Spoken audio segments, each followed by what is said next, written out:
Hello, everybody. Welcome back and welcome to the last video of Skills 1. Today, we're going to be checking reading. And here we have to know that the most common type of question that they ask in the reading section of the TOEFL test are main idea questions, topic questions, title, and subject questions, which are basically the same thing, right? What is the main idea of a particular paragraph or text, right? So this is what we're going to be checking out. Skill number one, answer the main idea questions correctly, right? So basically, in this type of question, they're going to ask us to identify the topic. It could also be the subject, the title, the primary, or the main idea, right? So this is it says these questions are really all asking what primary point the author is trying to get across in the passage, in the paragraph, in the text, right? Since TOEFL passages are generally written in a traditionally organized manner, it is relatively easy to find the main ideas by studying the topic sentences. What are the topic sentences? If you remember from the reading video, they are the first sentences, right? In a text or in a paragraph, which are probably found at the beginning of each paragraph, right? If a page consists of only one paragraph, you should study the beginning of that paragraph to determine the main idea. Look at the multiple choice example from the paper, and that's what we're going to do next, okay? In the next page, we have an example right here.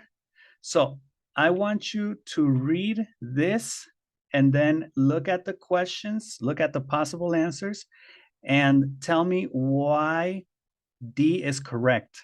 I'll give you a moment, pause the video and check it out. Okay, ready? Well, I think it's very obvious that here it says in the philosophy of John Dewey, a sharp distinction is made between intelligence and reasoning, right? So in this case, it's not the intelligence of John Dewey. And now many people will say, well, it does talk about the intelligence, yes, but not exclusively. We have to, in reading, it's very important to see everything, right? The answer needs to include everything. And in this case, it's talking about intelligence, yes, but also reasoning. So we have to include that. The distinctions made by John Dewey, well, distinctions plural, I don't know. He's only making one distinction, which is between intelligence and reasoning. Dewey's ideas on the ability to reason, here it's only talking about reason, like here it's only talking about intelligence. And D is correct because it includes intelligence and reasoning and how they differ in the works of John Dewey, right? Okay, so if you have any questions, let me know in the comments. We're going to just check out, well, here is the whole explanation. If you want to pause the video and read it, go ahead to understand it better. But basically, it tells us that the best answer is D, like I just said, how the idea of how intelligence differs from reasoning, right? Which comes in the first sentence of the passage, very important. All right. So if you want to read it, you can. We're going to, well, this is the computer part. So how to detect the main idea questions. They will say, what is the topic? What is the subject? What is the main idea? What's the author's main point? What is the author primarily concerned with, or what's the title, right? It says to answer this type of question, you can generally, or the answer to this type of question can generally be determined by looking at the first sentence of each paragraph, right? How to answer it? First, read the first line of each paragraph. Look for a common theme or idea in the first lines. Pass your eyes, right? Quickly over the rest of the passage to check that you really have found the topic sentence or sentences, and eliminate any definitely wrong answers and choose the best answer from the remaining choices, right? Okay, we're gonna go with the exercise now.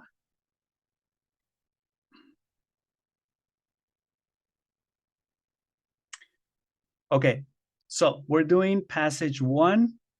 I recommend you read this, pause the video, and we're going to check number 1 and number 2 in a moment, okay? Ready? You can start. Okay, let's check the questions here. It says, which of the following best describes the topic of the passage? It's going to be B, the Federal Gold Depository, right? Because here it's talking about Fort Knox, Kentucky, the US Army post. It is even more renowned for the Fort Knox Bullion Depository, the massive vault that contains all of the US government's gold deposits, right? So yes, the others would be incorrect. And number two is C, a title or a good title for this could be where the United States keeps its gold, which is related. Most of the time, the answers will be related, right? One with the other. Okay, so let's go to passage 2 next.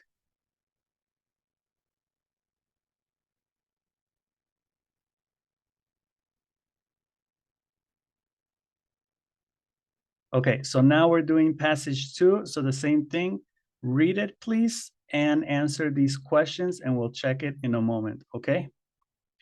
All right, ready? Number 3, which of the following best states the subject of this passage? B, identifying minerals by means of a scratch test, right? So the relative hardness, right, which can be demonstrated by scratching one mineral with another. And number 4, the main idea of this passage is A. Here, well, we have kind of the answer, right? Because don't worry, this is only in the book on these ones, right? So, but yeah, they are correct. It would be the hardness of a mineral can be determined by its ability to make mark on other minerals, right? Again, scratching each other by making a mark on other minerals, right? Same idea, different words, right? That's TOEFL. Okay, let's go then with passage 3. Passage 3 also has only 2, and passage 4 will have 3 questions. So passage 3, again, read this, please, and pause the video, answer number 5 and number 6, and then we'll check it, okay? You can start. Okay, so let's see. Number 5 says the passage mainly discusses, in this case, the correct answer is D, hurricanes in one part of the world. And number 6, the best title for this passage would be, and the answer is B, storms of the Northern Atlantic. If you have any questions here, also put it in the comments, please. Okay, let's go with the last one, passage 4, which actually has 3 questions, right? Now, I'm going to leave this here for a moment so you can pause the video, read it, please, and then we'll go with the questions, okay? So you can start. All right, ready? Let's check out the answers, the correct answers. Number 7 is C. The popularity of Longfellow's poems results from his stress on the values of the people. On the values of the people. Number 8 is A. Longfellow's popular appeal. The best title of the passage is A. And number 9, the subject of the 4th paragraph is C, the popular appeal of the courtship of Miles Standish.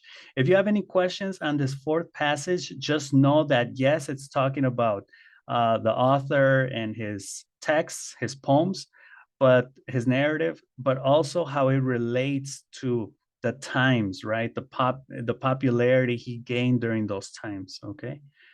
So again, if you have any questions, leave it in the comments, please, and I'll gladly answer you. And well, we're finished for today then. So thank you for staying till the end. Next class, we will be looking at listening skill 2. And next reading class, we'll be looking at skill 2 also. Recognize the organization of ideas, which has to do with the relationship between paragraphs, right? How do they relate to one another? So I will see you all next class. Have a great day. Bye.